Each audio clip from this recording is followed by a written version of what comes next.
ఈ car race కేసులో కేటీఆర్ విచారణ కొనసాగుతోంది. 2 గంటలకు పైగా కేటీఆర్ ను ఏసీబీ అధికారులు విచారిస్తున్నారు. IO officer Majid Khan, ACB joint director Rituraj, director Tarun Joshi KTR ను ప్రశ్నిస్తున్నారు. ఐఏఎస్ అరవింద్ కుమార్ ఇచ్చిన వాంగ్మూలం ముందుంచి కేటీఆర్ ను ప్రశ్నిస్తున్నట్లుగా తెలుస్తోంది. ఎఫ్ఈఓతో ఒప్పందాలు, నగదు బదిలీ అంశాలతో పాటు కేబినెట్ ఆమోదం, ఆర్థిక శాఖ అనుమతి లేకుండా ఎందుకు నగదు బదిలీ చేశారు, ఫార్ములా ఈ కార్ రేస్ నుంచి గ్రీన్ కో తప్పుకోవటానికి కారణం ఏంటి, బీఆర్ఎస్ పార్టీకి ఎలక్టరల్ బాండ్స్ కొనుగోళ్లపై కేటీఆర్ ను ఏసీబీ అధికారులు ఆరా తీస్తున్నట్లుగా సమాచారం. ఇదే అంశంపై ఏసీబీ కార్యాలయం నుంచి మా కరెస్పాండెంట్ అమర్ మనకు లైవ్ లో అందుబాటులో ఉన్నారు. వారిని అడిగి మరింత సమాచారం తెలుసుకునే ప్రయత్నం చేద్దాం. అమర్, దాదాపు 2 గంటలుగా విచారణ కొనసాగుతోంది కదా, కేటీఆర్ ని ఏ అంశాల మీద ప్రధానంగా ఫోకస్ చేసినట్లుగా కనిపిస్తోంది విచారణ అధికారులు? సేమ్ టైం ఎలాంటి విచారణకైనా తాను సిద్ధమని ప్రకటిస్తున్న కేటీఆర్ కాన్ఫిడెన్స్ ని ఇతర రాజకీయ పార్టీలు ఎట్లా చూస్తున్నాయి?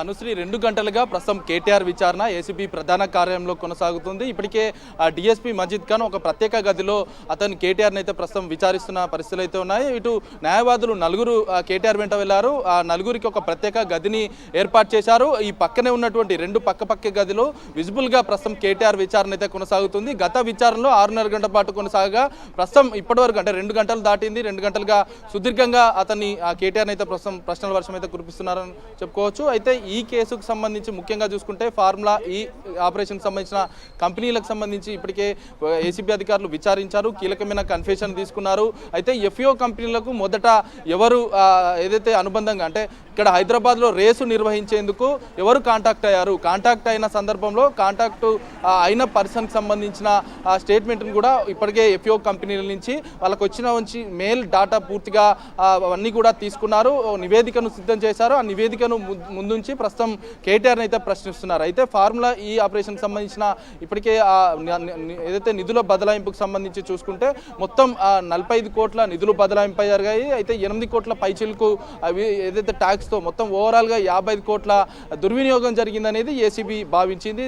ఏదైతే ఇమ్యూనిటీకి సంబంధించి ప్రధాన కార్యదర్శి దానం కిషోర్ ఫిర్యాదుతోనే ఈ కేసు నమోదైంది. A1గా కేటీఆర్ ఉంచారు, A2గా ఐఏఎస్ అరవింద్ కుమార్ ఉంచారు, A3గా బిఎల్ రెడ్డి ఉంచారు. మొత్తం బిఎల్ రెడ్డి 2 సార్లు ప్రొసీడింగ్స్ ఇచ్చారు. కాబట్టి ఈ ప్రొసీడింగ్స్ ఇచ్చే క్రమంలో ఎవరి ఒత్తిడి మేరకు జరిగిందన్న కోణంలో బిఎల్ రెడ్డిని గతంలోనే విచారించారు. బిఎల్ రెడ్డి పూర్తిగా ఒప్పుకున్నారు. కేటీఆర్ ఒత్తిడితోనే ఈ ఏదైతే నిధుల బదలాయింపు జరిగిందనేది వాస్తవమని ఇప్పటికే ఏసీబీ అధికారులు ఎదుట ఒక కీలకమైన కన్ఫెషన్ ఇచ్చారు. కాబట్టి ఆ కన్ఫెషన్ ఆధారంగా మరోసారి అంటే రెండోసారి ప్రస్తుతం కేటీఆర్ విచారణ అనేది కొనసాగుతుందని చెప్పుకోవచ్చు. అయితే ఎఫ్ఓ ఆపరేషన్స్ అనేది ఈ రేస్ నిర్వహించేందుకు సీజన్ 9, 10, 11, 12 మొత్తం 4 కేటగిరీలు మొత్తం కూడా సీజన్స్ అన్ని కూడా హైదరాబాద్లో నిర్వహించేందుకు ఒప్పందం చేసుకుంది. దీనికి స్పాన్సర్షిప్గా ఏసీ నెక్స్ట్ జెన్ కంపెనీ వచ్చింది. వచ్చిన తర్వాత సీజన్ 9 సజావుగానే జరిగింది. వచ్చిన తర్వాత సీజన్ 9 పూర్తయిన తర్వాత తీవ్రంగా నష్టపోయింది అనేది ఏసీ నెక్స్ట్ జెన్ సంస్థ ఈ ఫార్ములా ఈ ఆపరేషన్కి సంబంధించిన రేస్ నుంచి తప్పుకుంది. అయితే తప్పుకున్న తర్వాత స్పాన్సర్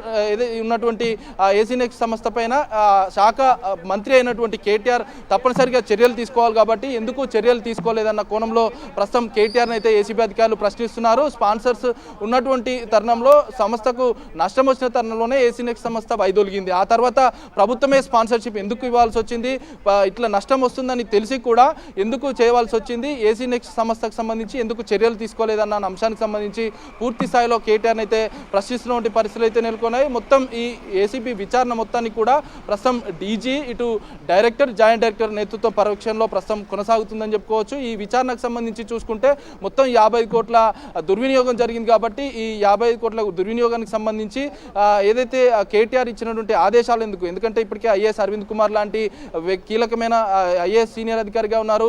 ఆ శాఖ గతంలో హెడ్గా ఉన్న నేపథ్యంలో ఎవరు చెప్పితే ఈ బదిలీ చేశారు అన్న కోణంలో ప్రస్తుతం అయితే ప్రశ్నిస్తున్నారు. అయితే గతంలో కూడా చూసాం మనం ఏదైతే ఎఫ్ఓ కంపెనీలకు సంబంధించి కేటీఆర్ ఏదైతే రేస్ నిర్వహణకు సంబంధించి కీలకమైన వ్యాఖ్యలు చేశారు. ఈ రేసు నిర్వహణ చేస్తే హైదరాబాద్ బ్రాండ్గా మారుతుంది, బ్రాండ్ ఇమేజ్ పెరుగుతుందన్న అంశానికి సంబంధించి గతంలో కూడా మాట్లాడిన సందర్భాలు అయితే ఉన్నాయి. ప్రస్తుతానికైతే ఈ కేసుకు సంబంధించి కేటీఆర్ని ప్రశ్నల వర్షం అయితే కురిపిస్తున్నారు. 2 గంటలు కావస్తుంది. 2 గంటలకు సంబంధించి ప్రస్తుతం ఈ ఈ విచారణ పరంపర కొనసాగిస్తున్నారు. సాయంత్రం వరకు విచారణ కొనసాగే అవకాశాలు అయితే కనబడుతున్నాయి. అయితే ఏసీ నెక్స్ట్ సంస్థకు సంబంధించి ఆ ప్రతినిధులను కూడా గతంలో ఏసీబీ అధికారులు విచారించారు. నష్టం వచ్చిన అంశాన్ని స్టేట్మెంట్లో కూడా ఏసీబీ అధికారులు పొందపరిచిన నేపథ్యంలో ప్రస్తుతం నష్టం వస్తుందని తెలిసి కూడా ప్రభుత్వం ఎందుకు ఇన్వాల్వ్ కావాల్సి వచ్చింది, ఇందులో కేటీఆర్ పాత్ర ఎంత మేరకు ఉంది అనే కోణంలో ప్రస్తుతం ఇప్పటికే నిందితుల స్టేట్మెంట్ కూడా పూర్తయింది, సాక్షుల స్టేట్మెంట్ కూడా పూర్తయింది. కాబట్టి వీటన్నిటి నివేదిక ఆధారాల ఆధారంగా ముందుంచి ప్రస్తుతం కేటీఆర్ని అయితే ప్రశ్నిస్తున్నారు. Right, thank you Amar.